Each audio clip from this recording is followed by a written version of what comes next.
So after I've set up my lowers on the ridge on the flat plane, I'm going to move here to the first bicuspid of the upper. Now, at this stage, you're deciding, am I going to do a lingualized occlusion? Am I in a crossbite situation? A class 1 situation, cusp marginal ridge occlusion, which I think we're going to be very close to.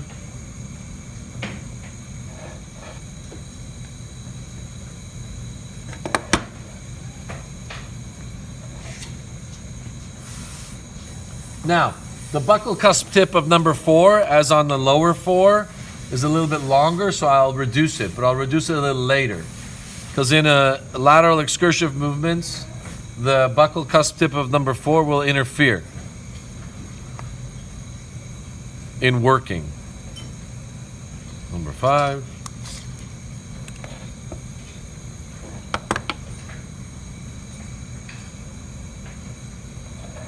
Number 6.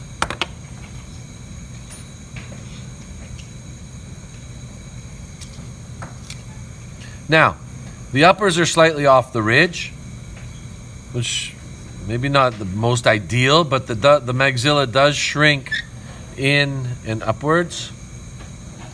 So I've got the whole posterior section of the teeth in. I'll make sure my wax is molten so I can adjust each one, because I've got some open bite on some of them here. I've got to close it up.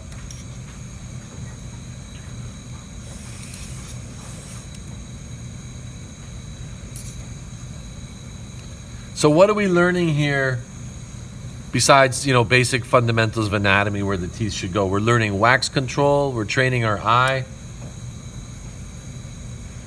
But manipulation of the wax, I think, is what expedites the whole procedure, as well as the handpiece.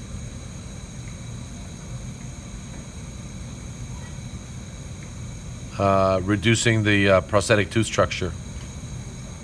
Oops.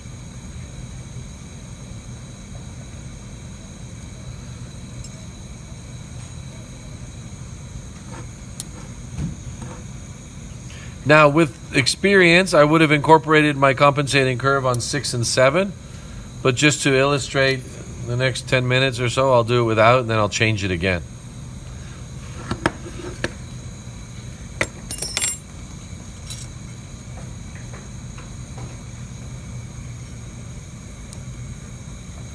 I'm going to add a little bulk of wax. We'll save some time.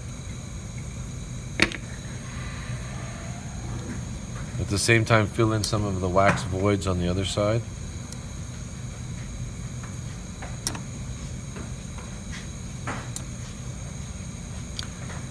Now, there will be some wax contraction, so I'll have to tighten up the occlusion anyways. So I'm not going to spend the next 10 minutes trying to tighten up occlusion on one tooth. I know it's in the right place. When it starts to solidify, I'll go in and readjust again. As well as I'm going to have to put compensating curve as well.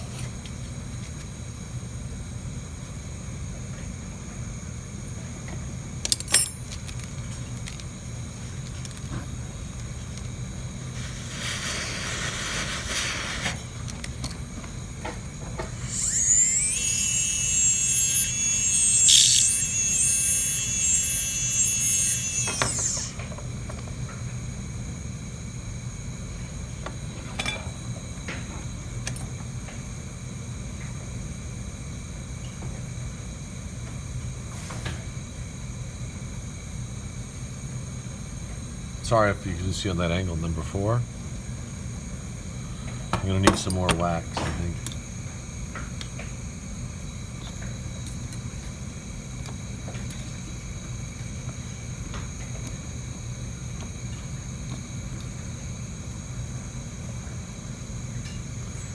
Yeah, you don't have to stop completely to watch. You can clean up your wax a little bit if it's downtime with me playing with mine here.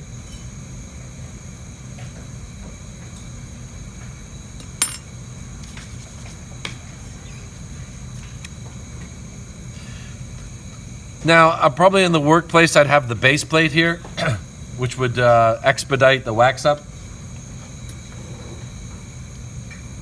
But in this case, I asked you to do the base plate separately with the occlusion rim.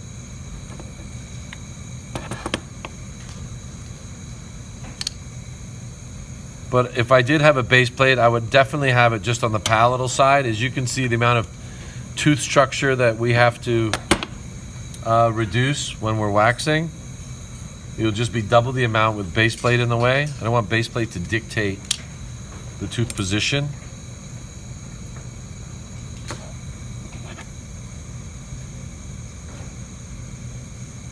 So what am I concentrating on when I'm looking at the maxillary posterior teeth? That the amount of buccal overjet of the posterior is consistent. It's not end to end, and it's not open.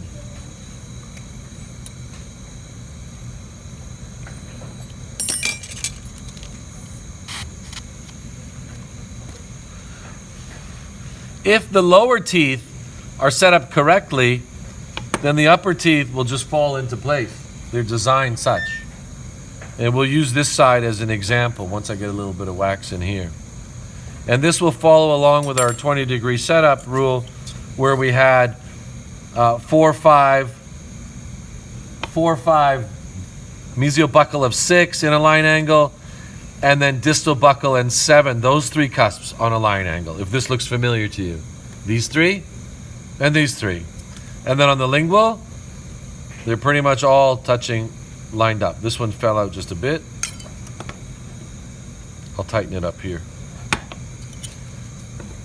I didn't create that as I would have had to if I set the upper posteriors first. This was created by the interdigitation of the lower teeth, but with the central groove on the line. I didn't create it.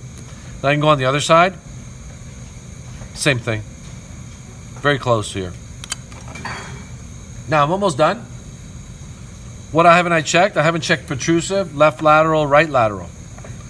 And for the last time this semester, you're going to hear it from me, because I don't want you to move forward in the program and say, I'm not sure what the group function attainment is, what I need to achieve group function. Whether you can achieve it or not is secondary, but you need to know and recognize what it is. And basically in a lateral or protrusive excursive movement, we have 3-point contact. Anterior contact, we've got a working contact and a balancing contact. The balancing contact is lingual cusp of the maxillary to the buccal cusp of the posterior, lower. I'm going to loosen up the condylar guidance pins and then slowly move to the patient's left lateral, and you can see that I'm looking for the lingual cusps of the upper to touch the buccal cusps of the lower, and they do not. And they do not for one reason, and one reason only, or main reason, that either I don't have them interdigitating in tight centric, or I don't have any compensating curve, which can be really noticed when I go into straight protrusive movement. I have the buccal cusp tip of 4 touching, 5, 6, 7 open. Remember I said the tip of 4 was a little bit longer? I did change them on the lower, but I'm going to reduce the line angle of the upper 4 in this mold. And I'll reduce the upper 4, the buccal line angle, to match that of 5. And now when I go into protrusive, my space now is a lot closer. Would you not agree? The 4, it was rising up the line angle of the lower 5, creating a huge disclusion. Now, you're saying, well, why don't you just grind everything? We're to 0-degree occlusion if we do so. Are we at 20? I'm not sure, maybe 18. But this buccal cusp line angle of number 4 needs to be reduced. How much? To match that of number 5. And when I look down the buccal corridor, number 4 is not hanging lower than my 3. Because the 3 is the canine, not the 4. I don't want this one to be exaggerated, lower than the plane of occlusion, hanging down. Let me go on the other side, which may have been lifting it up. I go into protrusive movement, and I've got number 4 hitting as well. I got number 7 hitting the retromolar pad. I may adjust the distal buccal cusp of the upper 7 because that's not in function anyways. I go into protrusive. I'm hitting here. I could reduce distal buccal cusp of number 7. It's not in any kind of functionary position anyways, in centric. And in protrusive, I've got space to hit. It doesn't hit the retromolar pad. a lot closer on this side than this side. So I need to incorporate compensating curve. How much compensating curve would work? Here we got our 0.5 millimeter, millimeter, millimeter and a half. Looks very familiar to last year's first denture setup, does it not? 0.5 millimeter, millimeter, millimeter and a half. So I'm going to lift up distal of 7, distal of 6, distal of 7. I'm going to wax them down, wait for the wax to solidify, and then conversely tilt up distal of 7, distal of 6, and all of 7. Gotta be really careful not to close the articulator hard here. I'm just gonna push it back down. And then now when I go into protrusive, I've got protrusive contact here, here, here, and here. I go into lateral contact, I'm missing number 7 and missing number 4. Then this is the time I might go in and try to tilt it upright, maybe lift the lingual cusp up a bit, that's moved in wax, back in centric, and lo and behold, in balancing, I have all the contacts. I did not really do too much other than put the teeth in the right position to begin with. I'll go into protrusive contact, and now I'm missing, number 7 now again. Maybe I push this down in the wax. I'll lift it up a little bit. I'm kind of rushing slightly. Centric occlusion first, protrusive movement, ever so slightly. Here. Now, if this was even immediate or a regular denture, I would stop at this point, wax up, make more adjustments before processing, and then chair side with the patient, have them go through the excursive movements. Remember, I've got average condylar guidance, average value mounting. I'm guessing. Now when I'm in the patient's mouth, I'm getting actual condylar guidance with articulating paper. Mr. McCormick, next semester, I think you'll have a client. He'll show you that live. I have pictures of my own clients. I'll show you after lunch.